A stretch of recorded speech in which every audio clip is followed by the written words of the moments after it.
महाभारत में एक ऐसा अस्त्र भी चलाया गया था जिससे आप युद्ध करके कभी नहीं जीत सकते थे। उसे हराने का इकलौता तरीका था हार मान लेना। अगर आप अपनी बहादुरी दिखाते तो वो अस्त्र आपको उसी क्षण भस्म कर देता। वो साक्षात भगवान विष्णु का सबसे विनाशकारी अस्त्र था, नारायणास्त्र।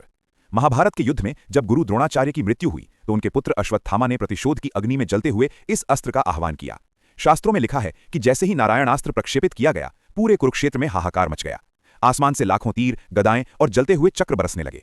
पांडवों की विशाल सेना तिनकों की तरह जलने लगी। लेकिन इस अस्त्र की सबसे डरावनी सच्चाई कुछ और ही थी। नारायणास्त्र की अपनी एक सचेतन बुद्धि थी। ये केवल उन्हीं को निशाना बनाता था जिनके हाथ में हथियार होते थे या जिनके मन में युद्ध का विचार होता था। शक्तिशाली अर्जुन और भीम इसे रोकने के लिए आगे बढ़े, लेकिन भगवान कृष्ण तुरंत चिल्ला उठे, अपने रथों से नीचे उतरो, हथियार फेंक दो और अपने मन को पूरी तरह शांत कर लो।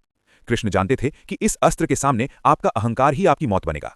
भीम ने अपनी वीरता के कारण कृष्ण की बात नहीं मानी और अपनी गदा उठा ली।